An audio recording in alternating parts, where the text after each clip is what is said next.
इस सब में एक मसला है और सब में मसला ये है कि आप कह रहे हैं शहजाद अकबर साहब से आपकी अच्छी दुआ सलाम थी, आपके अच्छे ताल्लुकात थे, फिर उन्होंने ही आपसे कहा कि अगर कोई घड़ी वड़ी आप ख़रीदना चाहें, उन्हें पता था कि आप कलेक्टर हैं, आप घड़ियों का बहुत शौक़ रखते हैं, मगर उन्हीं के होते हुए आपके ऊपर केस बना। फिर आपके ऊपर सिर्फ केस नहीं बना, आपके ऊपर केस की बुनियाद पर बशीर मेमन साहब जो कि फॉर्मर DG FIA थे, जिन्होंने वज़ीर-ए-आज़म इमरान खान पर बहुत बड़े बड़े इल्ज़ामात लगाए थे, आपको बुनियाद बनाकर उनके ऊपर केस बना। ज़ाहिर उनकी बरियत हो गई है उस केस में। तो ये कैसे होता है? अगर इतने अच्छे ताल्लुकात चल रहे थे, $2 मिलियन आपने दिए हुए थे, तो ये बात नहीं समझ में आती है फिर। बस जी, मेरे शायद यही गलती होगी थी कि मैंने ये घड़ी क्यों खरीदी और मैं उनके सामने फ्लैग हो गया। और जैसे ये ट्रांजैक्शन हुई तो उन्होंने मुझे तंग करना शुरू कर दिया। आए दिन कोई ना कोई फरमाइशें आती रहती थी उनसे।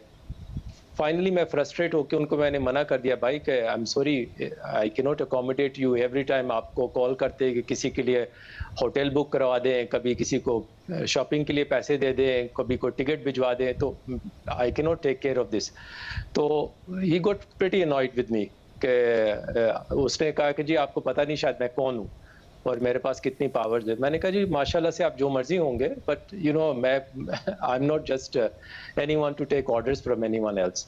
जैसे एक मिनट, शहजाद अकबर साहब आप कह रहे हैं ये घड़ी की ट्रांजैक्शन हो गई, उसके बाद शहजाद अकबर साहब का आप कह रहे हैं कि वो आपको कॉल करके कहते थे कि किसी को शॉपिंग करा दें, कोई दुबई आ रहा है, या फिर किसी का टिकट करा दें, किसी का होटल में स्टे करा दें, वो शहजाद अकबर साहब आपको कहा करते थे ये फरमाइश?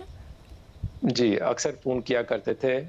आए दिन कोई ना कोई छोटी मोटी डिमांड करते रहते थे और फाइनली मैं 4-5 दफ़ा के बाद मैं तंग आ गया उनकी कॉल से और फिर मैंने उनको मना कर दिया कि आई एम सॉरी, मैं इसके बाद आपको अकोमोडेट नहीं कर सकता।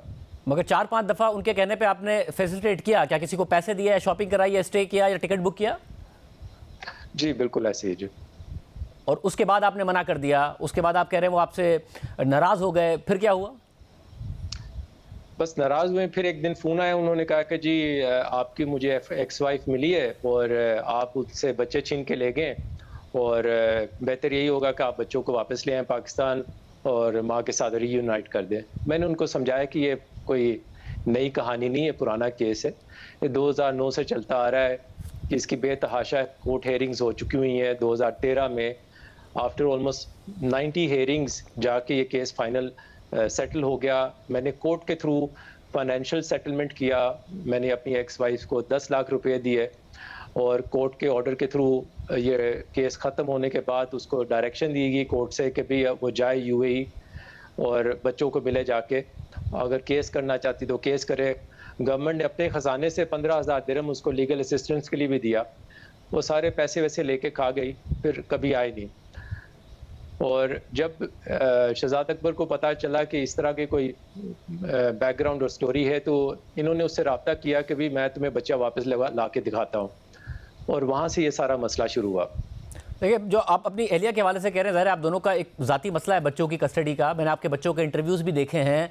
इसके अलावा आपकी जो एक्स वाइफ हैं उनका वर्जन भी मैंने देखा है। ज़ाहिर है वो भी आप पर इल्ज़ाम लगाती हैं कि बच्चे बहुत छोटे थे 2009 में जब आप उन्हें ले गए थे। उसके बाद कस्टडी की जंग चलती रही। आप कहते हैं लीगली आप स्ट्रॉन्ग हैं, वो कहती हैं उनका मौक़िफ़ स्ट्रॉन्ग है। मगर शहजाद अकबर साहब यहाँ पर जंप करते हैं, तो फिर वो आपको क्या कहते हैं और बात आपके ऊपर केस तक कैसे पहुँचती है? बस जी, मैंने जब उनको मना कर दिया कि भाई बच्चे मैं नहीं लेके आ रहा, अगर उसने मिलना है आके यहाँ दुबई में मिले। मैंने कभी पहले नहीं मना किया, अभी भी नहीं मना करूँगा। तो फिर उन्होंने कहा कि ठीक है, तुम्हें शायद पता नहीं कि मैं कौन हूँ, मैं आपको अभी सबक सिखाऊँगा। फिर? तो सब्सिक्वेंटली जी मेरे पे उन्होंने एक FIR काटी कि जी मैंने अपने ही बच्चे अगवा किए, और वो FIR इन्होंने लाहौर में काटी अपनी टीम के निगरानी में, जो कि उस वक्त डॉक्टर रिजवान मरहूम थे और उनकी जो टीम थी। उन्होंने ये FIR काट के जाली एड्रेसेस पे समन्स भिजवा के मुझे अनलॉफुली जो है ना प्रोक्लेम ऑफेंडर कोर्ट से डिक्लेयर करा के मेरे रेड वारंट इशू करवा दिए। नहीं, मगर इस सब में एक मसला ये है कि ये सिर्फ शहजाद अकबर का फैसला नहीं था, ये तो पूरी का फैसला था जो कि आपके ऊपर वो स्टैम्प किया गया कि जी आपके ऊपर मामला आगे बढ़ना चाहिए, जो जो दरख्वास्त थी ज़ाहिर है वो आपकी एक्स वाइफ की तरफ से थी, उसमें उस दरख्वास्त में हमने गो थ्रू किया है। मुर्जा अली शाह की उसमें स्टोरी भी है, उसमें ये मेंशन नहीं किया हुआ था कि वो आपकी एक्स वाइफ है। आप पर इल्ज़ाम ज़रूर लगाए हुए थे, मुझे ये नहीं बताया था कि आपके साहब का बीवी हैं, और बहुत सारे दूसरे इल्ज़ाम आप पर लगाए हुए थे, घड़ियों का भी कि आप कलेक्टर हैं, ये सारी बातें, मगर ये काबीना से अप्रूवल था, सिर्फ शहजाद अकबर साहब का नहीं था मामला। जी मैं थोड़ा सा आपको क्लैरिफाई कर दूं। पहले इन्होंने मेरे पे किडनैपिंग का केस बनाया मुझे अंडर प्रेशर करने के लिए। वो यहाँ पे इन्होंने एक्स्ट्रेडिशन मांगी यूएई से कि ये बच्चे अपने किडनैप करके यूएई ले आया। तो मैं जहाँ से जब मुझे केस यहाँ आया तो यूएई अथॉरिटीज़ के पास मैं चले गया, उनको मैंने बताया कि ऐसी कोई बात नहीं है, और लीगली मेरे यूएई गवर्नमेंट यूएई कोर्ट्स ने मुझे कस्टडी दी हुई है बच्चों की। तो उन्होंने ये एक्स्ट्रेडिशन रिक्वेस्ट थी वो रिजेक्ट कर दी।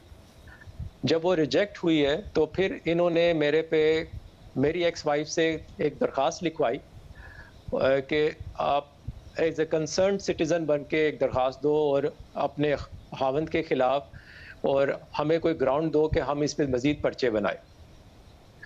तो उसकी दरख्वास्त के बेसिस के ऊपर शहजाद अकबर साहब चले गए काबीना में, और उन्होंने कहा जी हमें बहुत बड़ा सुराग मिल गया जी, बहुत बड़ा बिजनेसमैन है, अरब खरबपति बंदा है, दुबई में रहता है, और वो वहाँ पे मनी लॉन्डर करता है, और अगर हम किसी तरीके से उसको यहाँ ले आएंगे तो हमारे पास पता नहीं कौन सा बड़ा राज खुल जाएगा।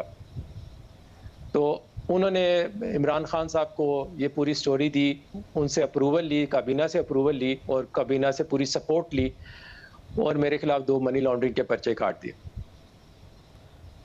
मगर उमर साहब देखिए, समझ में नहीं आ रहा है, आपने एक बहुत बड़ी ट्रांजैक्शन की उनके कहने पर, जिसके डायरेक्ट बेनिफिशरी बकौल आपके ज़ाहिर है जब आप पैसे देते हैं फरा गोगी साहिबा को, और वो गिफ्ट वो था जो कि इमरान खान साहब को मिला था, $2 मिलियन, बहुत बड़ी रकम है, 28-29 करोड़ रुपए, पाकिस्तान में उसका केस भी चल रहा है। इतना खिलाफ आपके हो गए, इतना बड़ा केस, काबीना को उन्होंने कन्विंस कर लिया और वो केस बनवा दिया, ये सिर्फ इस बात पर क्या फैसिलिटेट नहीं कर रहे थे, वो आपसे कह रहे थे, और वो ये इतना स्ट्रॉन्ग रिएक्शन?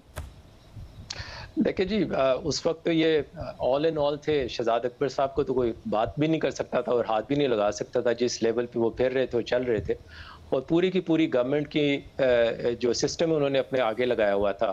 FIA को आगे रखा हुआ था, फॉरेन मिनिस्ट्री साथ में मुलव्वस थी, लॉ मिनिस्ट्री थी, तो पूरी की पूरी अथॉरिटीज़ के साथ वो जो है ना मुझे परस्यू कर रहे थे, और मुझे ऑब्वियसली परस्यू करने का मकसद सिर्फ था कि मुझे वो अंडर प्रेशर करें, और अंडर प्रेशर करने के बाद मुझसे पैसे मांगे। तो मैं उनके प्रेशर में नहीं आया, और उन्होंने बड़ी कोशिश की, but I didn't surrender to his demands. क्या आपके ऊपर केस बनने के बाद भी, काबीना के अप्रूवल के बाद भी उन्होंने आपसे पैसे मांगे? फिर मुझे इनडायरेक्ट मैसेजेस आते रहे कि अगर आपने अपनी जान छुड़वानी है तो हमें पैसे दें, हम आपकी जान छोड़ देंगे। और वो शहजाद अकबर साहब की तरफ से इनडायरेक्ट मैसेजेस आते थे? बिल्कुल आते थे जी। बट यहाँ पर फिर एक मसला है, और वो मसला ये है कि शहजाद अकबर साहब से को इमरान खान साहब ने फायर कर दिया था, उन्हें निकाल दिया था वजारत से, और उसके बाद इमरान खान साहब खुद फायर हो गए अप्रैल 2022 में, मगर आप खामोश रहे। इमरान खान साहब की हुकूमत जाने के बाद भी आपने एक इंटरव्यू दिया, मगर उसमें इन तमाम बातों का जिक्र नहीं किया। आपके पास भरपूर मौका था, शहजाद अकबर साहब फायर हो गए, फिर खान साहब खुद चले गए, मगर आप खामोश रहे। जी बिल्कुल, आई मीन तोशा खाना का तो इशू अब सामने आया है, और उस वक्त इस सब्जेक्ट पे बात नहीं हो रही थी, तो क्योंकि अब ये मैटर सामने आया है, तो और मैं एक बेनिफिशियरी हूँ इस ट्रांजैक्शन का, तो उस वजह से ये मैं बात आपके सामने कर रहा हूँ, और उस बात का सबूत बिल्कुल हमारे सामने पड़ा हुआ है, और ये रिकॉर्ड के लिए सारे सर्टिफिकेट्स मेरे सामने हैं, जो कि घड़ियों के हैं, जो कि ऑथेंटिसिटी है घड़ी की, और इनके सर्टिफिकेट्स हैं। तो ये चीज़ें जो है इसलिए सामने मैं अभी लेके आ रहा हूँ, क्योंकि उस वक्त मुझे नहीं पता था कि जो अंडरलाइंग स्टोरी क्या है इस तोशा खाना की, और ये कितने में ख़रीद के लेके आए और कितने में बेचा इन्होंने। I had no visibility of the transaction,